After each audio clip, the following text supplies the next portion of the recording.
ये हमारे Cody Rhodes के साथ सारी चीज़ें रिपीट मोड में कैसे हो रही हैं? आपको याद होगा कुछ टाइम पहले मैंने आपको वो चीज़ बताई थी कि कैसे जो चीज़ जॉन सीना के साथ हुई थी कि ब्रॉक पहले वो हारे थे रेसलमेनिया में जॉन सीना, वैसे ही कोडी हारे, उसके बाद ब्रॉक ने आके हाथ मिलाया, वैसे ही कोडी के साथ मिलाया, उसके बाद कोडी को भी उन्होंने पटक दिया था और पहले जॉन सीना को भी पटका था। अब दोबारा से जो कल एजे स्टाइल्स वाला सीन हुआ वहाँ पे आप देखो मार्क हेनरी ने पहले रिटायरमेंट करी थी, तो एजे स्टाइल्स ने भी फेक रिटायरमेंट करी। फिर उसके बाद मार्क हेनरी ने जो अपना गुस्सा है, जो वो फेक रिटायरमेंट करी थी, वो जॉन सीना के सामने करी थी। अब यहाँ पर ये चीज़ कोडी रोड्स के सामने हो रही है। तो मतलब लोग ऐसे कह रहे हैं कि यार देखो कितना ज़्यादा सिमिलर है कि डब्ल्यूडब्ल्यूई रोमन रेंस को तो नहीं, लेकिन कोडी रोड्स को एक्चुअल में नेक्स्ट जॉन सीना बनाना चाहती है। वैसे मुझे लग नहीं रहा कि इस तरीके से कभी सोचा गया। मैं इसको सिर्फ कोइंसिडेंस की तरह ले रहा हूँ, पता नहीं सही भी ले रहा है या फिर नहीं, क्योंकि ऐसा भी कैसे हो सकता है कि एजे स्टाइल्स की तो स्टोरी भी चल रही थी ना ऐसी कि जैसे कि वो दिखा रहे थे भाई कुछ वो बड़ा स्टेप लेने वाले हैं। तो मुझे तो एक कोइंसिडेंस लग रहा है, ऐसा तो नहीं है कि मतलब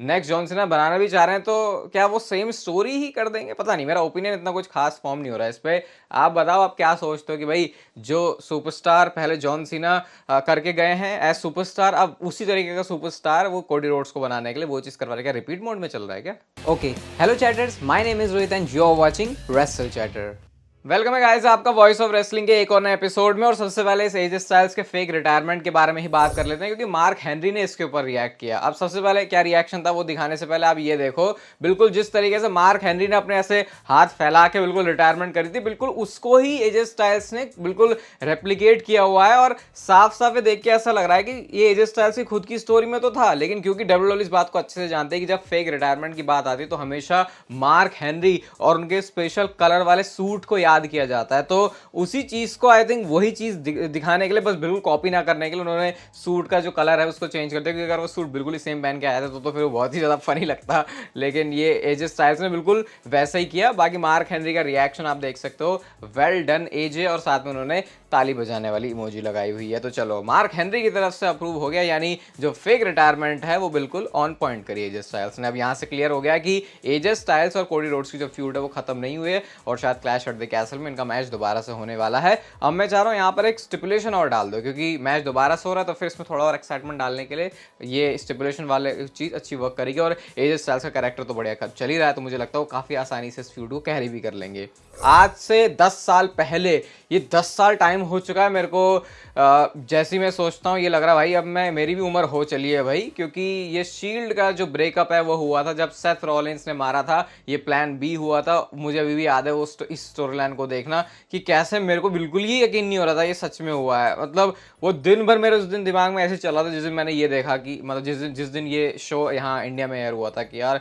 ये कैसे हो गया, मतलब हो गया कि सही में नहीं होगा। मेरे को दिमाग में ही बैठ गई थी वो चीज़ कि जैसे जैसे इंडिया हार जाती ना मैचेस में तब लगता है इंडिया हार गई, वैसा वाला सीन लगाता है। क्योंकि वो शील्ड जो ग्रुप है वो ऐसा लगता था यार इनको कौन धो देगा, लेकिन जब बंदे ने धोखा दे दिया और आउट ऑफ नो वेयर वो आया था। कि उस टाइम पे ऐसा कुछ रूमर वगैरह होता भी था, मुझे तो नहीं पता, मैं उस समय मतलब इंटरनेट ही नहीं था तो क्या ही बोलूँ मैं। तो मतलब मेरे लिए तो एक्सेस नहीं था इंटरनेट का उस टाइम पे, तो तब वाली चीज़ें अलग ही हिट करती है। और इसको इस बात को 10 साल हो चुके हैं और 10 साल में चीज़ें कितनी चेंज हो गई हैं। अब 2034 में भी अगर मैं वीडियो बना रहा हूँ, पता नहीं शायद नहीं बना रहा हूँ, पता नहीं क्या कर रहा हूँ, तब बोलेंगे 20 साल हो गए इस चीज़ को। ये बहुत ही वाइल्ड स्पेकुलेशन है, लेकिन कुछ है तो आपके साथ शेयर कर रहा हूँ। मतलब मुझे भी नहीं लगता ऐसा होने वाला है, लेकिन पॉल हेमन क्या जजमेंट डे की मदद ले सकते हैं? देखो अभी रोमन रेंस का रिटर्न होने में टाइम है, कितना है उसके बारे में तो एग्जैक्ट किसी को आइडिया नहीं है, लेकिन जब तक रोमन रेंस का रिटर्न नहीं हो रहा और ब्लड लाइन तो पॉल हेमन के हाथ में आ नहीं रही है, तो क्या जजमेंट डे से वो हेल्प मांग सकते हैं कि भाई इस ब्लड लाइन को जरा ठीक करो? अब ठीक करना ऐसा नहीं कि बिल्कुल ही मारा पीटी हो गई, हो सकता है मारा पीटी भी हो जाए,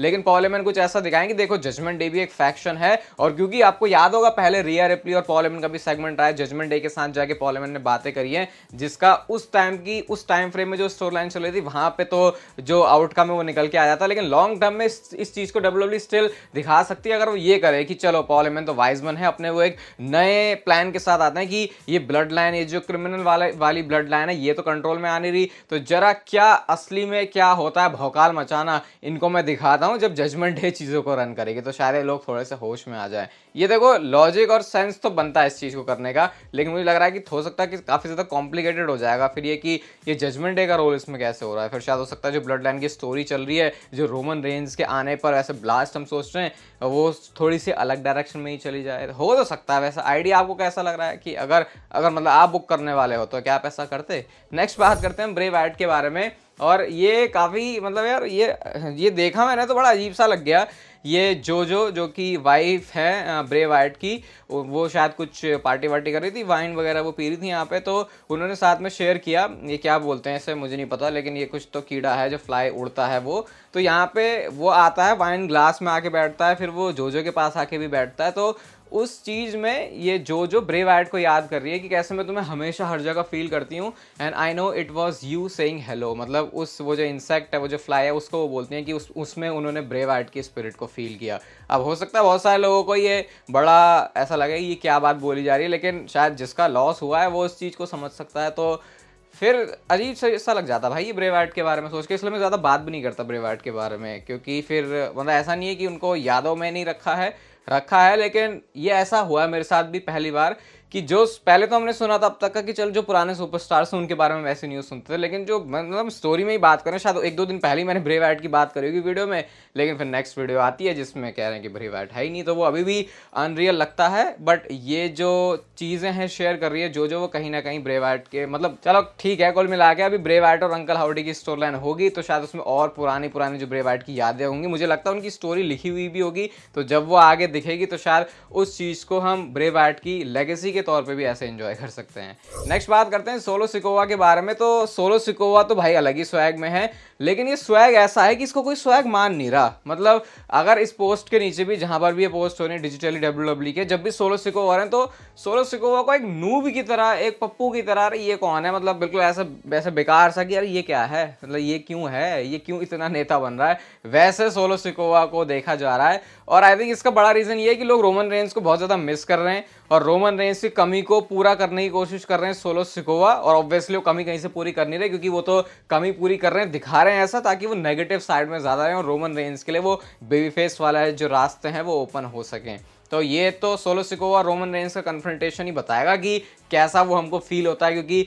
ये वो टाइम होगा जब सोलो सिकोवा कह रहे हैं कि अभी वो पार्ट टाइम वाले ट्राइबल चीफ हैं, लेकिन असली ट्राइबल चीफ जब आएगा तो फिर वो tribal chief versus tribal chief वाली भसड़ मच सकती है। फिर स्टोरी लाइन की पॉसिबिलिटी तो एंडलेस है, आपको पता है, सोलो सिकोवा की ब्लड लाइन वर्सेस रोमन की blood line, good blood line versus bad blood line, फिर उसमें रॉक की इन्वॉल्वमेंट, पता नहीं कितनी सारी चीजें हो सकती हैं यहाँ पे। नेक्स्ट माइकल कोल के बारे में बात करते हैं भाई, और ये जो महीना है वो 27 साल पूरे कर चुका है जब से पहली बार माइकल कोल डब्ल्यूडब्ल्यू टेलीविजन पर अपीयर हुए थे। मतलब कि 27 साल माइकल कोल को हो चुके हैं डब्ल्यूडब्ल्यू में, और ये मैं आपको बता रहा हूँ आज से 3-4 साल पहले माइकल कोल की इमेज, स्पेशली जब मैं इंटरनेट पे देखता था, बहुत ज्यादा बेकार थी कि एक हर मूवमेंट को कैसे बोलता है क्या, लेकिन विंस के जाने के बाद से अचानक से बिल्कुल ही इमेज चेंज हो गई माइकल कोल की। लोग माइकल कोल से नफरत किया करते थे, एक तो रोमन रेंज के आते ही द बिग डॉग वो बोलते थे तो लोग उससे इरिटेट रहते थे, बॉस टाइम वाली चीज से इरिटेटेड रहते थे, लेकिन माइकल कोल को जैसे ही फ्रीडम मिली, जो वो चाहते हैं बोलना चाहते हैं, क्योंकि कुछ विंस के ऐसे आदेश होते थे कि यही बोलना है इस मूवमेंट पे, ये नहीं बोला तो तुम्हारी सैलरी, मतलब लिटरली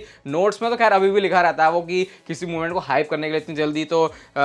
उस टाइम पे सोचना मुश्किल है, लेकिन वो एग्जैक्ट वो देते थे कि यहाँ पे बोलना ही बोलना है, वो बिल्कुल बॉक्स से टिक होना चाहिए। तो उसकी वजह से शायद माइकल कोल की फ्रीडम छिनी हुई थी, लेकिन अब देखो भाई माइकल कोल क्या काम कर रहे हैं, और इसलिए सारे लोगों ने उनको अप्रिशिएट करना भी शुरू कर दिया है। नेक्स्ट बात करते हैं the beast incarnate Brock Lesnar के बारे में। तो ब्रॉक लेसनर के बारे में सारा मामला बहुत ज्यादा पॉजिटिव ही चल रहा है, आपको पता है, हर तरफ जो है, जो पहले ऐसा लग रहा था कि यार ब्रॉक लेसनर को मेंशन नहीं कर रहे, अब हॉल ऑफ फेम से लेके अलग अलग शोज में, वीकली शो में, इवन पीपीवीज के अंदर भी हम उनको देख रहे हैं मेंशन होते हुए। बट रेसलिंग ऑब्जर्वर न्यूज़लेटर की तरफ से ब्रॉक लेसनर के बारे में ये अपडेट है, जो कि मुझे तो कुछ समझ में नहीं आई, बस आपके साथ शेयर कर रहा हूँ कि ब्रॉक लेसनर डब्ल्यूडब्ल्यू में तब तक वापस नहीं आएंगे जब तक डब्ल्यूडब्ल्यू लीगल की तरफ से, डब्ल्यूडब्ल्यू लीगल टीम की तरफ से उनको क्लियर ना कर दिया जाए। यूजुअली हम सुनते हैं कि मेडिकल स्टाफ या डॉक्टर्स क्लियर ना करें, यहाँ पर लीगल टीम से क्लियर अनक्लियर होने की बात हो रही है, जिसका मतलब मैं समझ रहा हूँ कि ये जो सारे एलिगेशंस लगे हैं, क्योंकि ब्रॉक लेसनर के ऊपर तो आई थिंक अभी कुछ लगा है नहीं, मतलब जितना अब कोर्ट वाले मामले, भाई मुझे नहीं पता क्या क्लॉज क्या कॉन्ट्रैक्ट है, वो मैं आपको समझ के बताने की जरूरत भी नहीं करूंगा, क्योंकि उसमें अलग ही दिमाग जाएगा, पता ही आपको कैसे होते हैं सारी चीजें।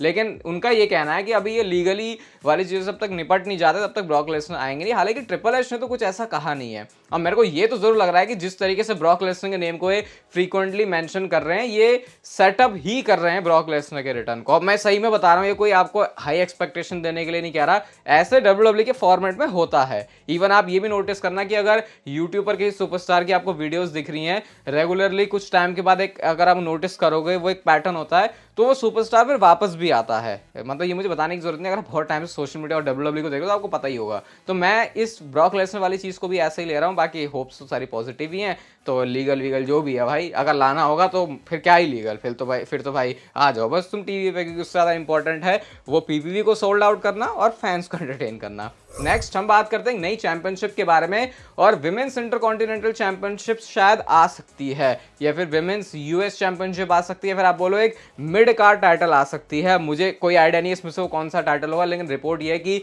विमेंस डिवीजन के लिए मेन रोस्टर में एक मिड कार्ड टाइटल जो है वो अनाउंस हो सकता है। अभी नॉर्थ अमेरिकन चैंपियनशिप जो नेक्स्ट में विमेंस नॉर्थ अमेरिकन चैंपियनशिप भी आ गई है, तो इससे ऐसा लग रहा है डब्ल्यूडब्ल्यू उस तरफ बढ़ रही है। और आपको पता ही है कि डिजाइन विजाइन ये सारे अपने सेट फाइनल करके रख लेते हैं, उसके बाद ही इसको इंट्रोड्यूस कर देते हैं। तो एडवांस में आपको बता रहा हूं कि शायद बहुत जल्दी आपको जो चैंपियनशिप है वो दिख सकती है। नेक्स्ट हम बात करते हैं रोमन रेंस और कोडी रोड्स की फ्यूड के बारे में, और अब मैं आपको करता हूं बहुत तगड़ा वाला कंफ्यूज। देखो जैसी स्टोरी लाइन चल रही है ये हमको क्लियर पता लग रहा है कि रोमन रेंस का जो रिटर्न है वो बेबी फेस की तरह ही होने वाला। कोई चांस ही नहीं है कि अगर डब्ल्यूडब्ल्यू उनको नेगेटिव वे में भी बुक करे तो भी स्टिल रोमन रेंस को चीयर ही मिलने वाली है। उसका सिंपल रीजन है कि वो जाएंगे बैड ब्लड लाइन के अगेंस्ट में, क्योंकि पॉल हेमन उनसे तो परेशान है ही। तो ऑब्वियसली आते ही जब वो बैड के अगेंस्ट जाएंगे तो वो ऑटोमेटिकली गुड गाय बन जाएंगे। लेकिन साथ में आपने कल वाली स्मैकडाउन में नोटिस किया होगा, पॉल हेमन और सोलो सिकोवा दोनों कोडी रोड्स को वी हैव कोडी इन चेक वाली बात कर रहे होते हैं, यानी कि हाँ भैया मतलब रडार में कोडी रोड्स को रखने की बात कर रहे होते हैं, उसको भी ठिकाने लगा देने की बात कर रहे होते हैं।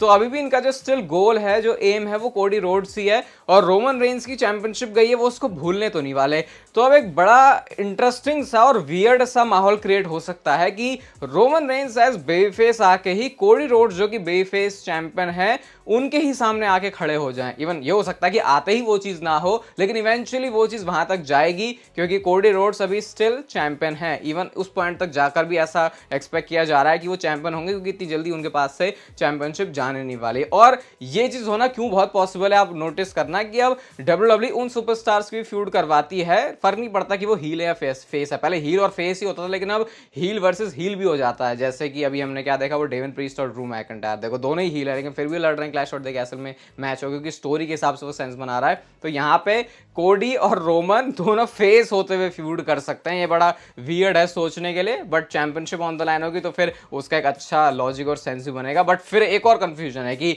अगर रोमन आ गया कोडी के सामने तो रोमन क्या फिर से हार जाएगा, क्योंकि दोबारा से हारवाना तो डब्ल्यूडब्ल्यू बिल्कुल भी अफोर्ड कर नहीं सकते रोमन रेंस के लिए। तो क्या रोमन रेंस चैंपियन बन जाएंगे? तो इतनी सारी पॉसिबिलिटी है स्टोरी लाइन की, तभी तो है कि अनप्रिडिक्टेबल माहौल बहुत ज्यादा बन गया। 2019-20 के आसपास, 18-19 का टाइम याद है भाई, बिल्कुल लिख के मैं पूरी स्क्रिप्ट दे सकता था रॉ की, इतना ज्यादा सब कुछ प्रिडिक्टेबल होता था। लेकिन अब के टाइम में भाई कुछ कह नहीं सकते कब क्या हो जाए। अब जाते जाते आपसे थोड़ी पैसों की बात कर लेता हूं। तो मिनिमम रोस्टर में सैलरी कितनी होती है हर एक सुपरस्टार की, वो रिवील हो चुकी है, जो कि है $350K। अब आप इसे इंडियन रुपीस में कन्वर्ट करके देख लो तो ये लगभग आप कह सकते हो 3 करोड़ के आसपास जाते हैं। तो ये पर ईयर की सैलरी की, अगर इतना कोई मेन रोस्टर के साथ है तो इतने पैसे तो वो कमाएगा ही कमाएगा। तो इसका मतलब कि डब्ल्यूडब्ल्यू के साथ साथ जो सुपरस्टार्स हैं उनका भी अच्छा खासा प्रॉफिट चल रहा है। और अगर आपको ये वीडियो अच्छी खासी पसंद आ गई है तो लाइक जरूर कर देना, चैनल को सब्सक्राइब कर दो ऐसी और मस्त वीडियोस के लिए, और तब तक फिर लेते रहो जिंदगी के मजे।